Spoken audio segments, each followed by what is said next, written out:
नमस्कार. पुष्पास खमंग किचन मध्ये आपले खूप स्वागत. आज आपण बनवणार आहोत नारळी पौर्णिमेच्या सणासाठी खास असा सुगंधी, मोकळा आणि खमंग नारळी भात. पौर्णिमा म्हणजे श्रावणातील एक सुंदर आणि मंगलमय सण. घराघरात गोडधोड पदार्थ करून सणाचा आनंद साजरा केला जातो. यामध्ये नारळ आणि गुळापासून बनणारा भात हा पारंपरिक आणि आवडीचा पदार्थ आहे. आजचा नारळी भात आपण बासमती तांदूळ, ताजं ओलं खोबरं, गूळ, काजू, बेदाणे आणि सुगंधी मसाल्याचा वापर करून बनवणार आहोत. चला तर मग सुरुवात करूया.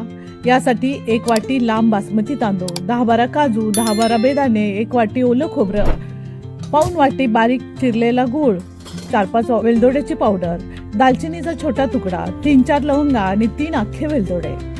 सर्वप्रथम बासमती तांदूळ स्वच्छ धुवून साधारण 1 तास पाण्यात भिजत ठेवायचा. त्यामुळे तांदळाचे दाणे छान फुलतात आणि भात अधिक मोकळा सळसळीत होतो. आता जाडबुडाच्या कढईमध्ये 2 टेबलस्पून तूप गरम करून घेऊया.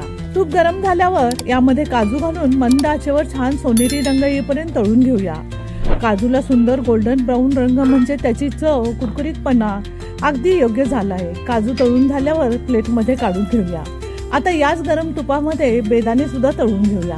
बेदाणे तुपात टाकताच आणि त्याचा नैसर्गिक गोडवा आणखीनच खुलून येतो. आता हे सुद्धा प्लेटमध्ये काढून घेऊया. आता उरलेल्या तुपात 3 वेलदोडे, 3-4 लवंगा आणि दालचिनीचा छोटा तुकडा घालून हे मसाले तुपात थोडे परतले गेले तर त्याचा सुगंध संपूर्ण स्वयंपाकघरात दरवळायला लागतो. आता भिजून निथळून घेतलेला बासमती तांदूळ या सुगंधी मसाल्यामध्ये घालून हलक्या हाताने छान परतून घेऊया. तुपाचा प्रत्येक थेंब तांदळाच्या दाण्याला लागला की भात अधिक स्वादिष्ट आणि मोकळा होण्यास मदत होते. इकडे एका पातेल्यात 2 वाटी पाणी घेऊन ते उकळायला ठेवायचं आहे. आपला तांदूळ 1 वाटी होता म्हणून 2 वाट्या पाणी घेतलं आहे आणि ते चांगलं उकळून घ्यायचं आहे. आता हे तांदूळ हलक्या हाताने तुपामध्ये परतून घेऊया.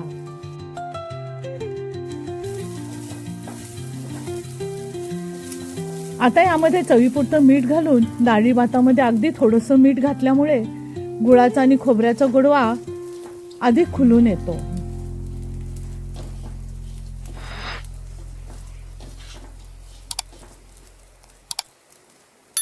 इकडं पाणी चांगलं उकळलं आहे. आता हे उकळतं पाणी परतलेल्या तांदळावर ओतून घ्यायचं आहे.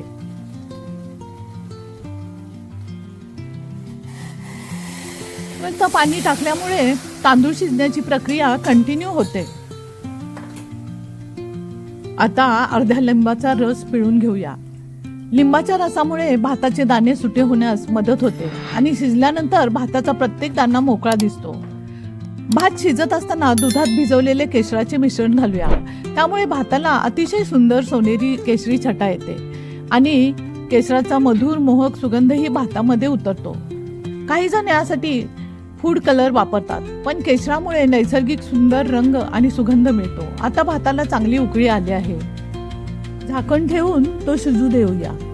आता दुसऱ्या गॅसवर जाडबुडाची कढई ठेवून त्यामध्ये 1 चमचा तूप गरम करून घेऊया. त्यात पाऊण वाटी बारीक चिरलेला गूळ घालूया.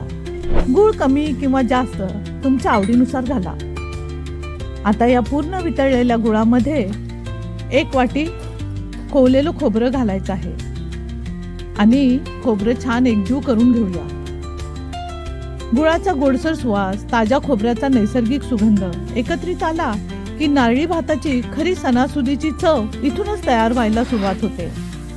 ताज्या खोबऱ्यामुळे मिश्रणाला मऊ रसाळ पोत येतो आणि गुळाचा गोडवा याला एक सुंदर खमंगपणा देतो. हे मिश्रण बारीक गॅसवर एकजीव करून घ्यायचं आहे. आता यामध्ये वेलदोड्याची पूड घालूया. हे मिश्रण एकसारखं बारीक गॅसवर सतत परतणं गरजेचं आहे. गॅस सोडून कुठेही बाहेर जायचं नाही. आता हे गूळ खोबऱ्याचं मिश्रण परफेक्ट तयार झालं आहे.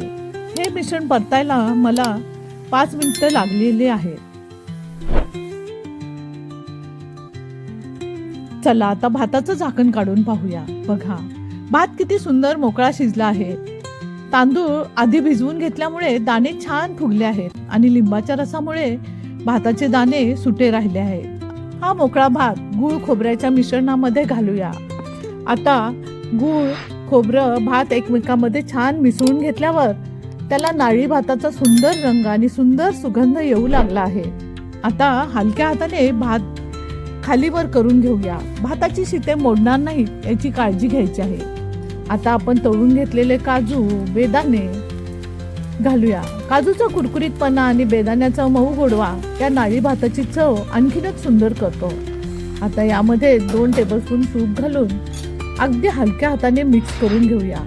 आता कढईवर झाकण ठेवून अगदी मंद आचेवर सुमारे 5 मिनिटं भाताला वाफ देऊन घेऊया. तूप आणि मसाल्याचे सगळे स्वाद भातामध्ये छान मुरतात आणि प्रत्येक दाण्याला एक खमंग सुंदर चव मिळते. बघा किती सुंदर सोनेरी केशरी रंग आला आहे आणि किती छान सुगंध दरवळतोय. भात एकदम मोकळा, सळसळीत आणि खमंग झालाय. थोडा वेळ वाफ दिल्यामुळे सर्व स्वाद भातामध्ये छान मुरले आहेत. आता हलक्या हाताने भात खालीवर करून घेऊया. आपला खमंग, सुगंधी आणि स्वादिष्ट नारळी भात अगदी तयार आहे. आता हा सुगंधी नारळी भात एका बाउलमध्ये काढून घेऊया. बघा ना, मोकळे भाताचे दाणे, यामध्ये दिसणारे सोनेरी काजू, बेदाणे, खोबऱ्याचा सुंदर पोत आणि दिसायलाही अगदी आकर्षक आणि खायला तर अप्रतिम.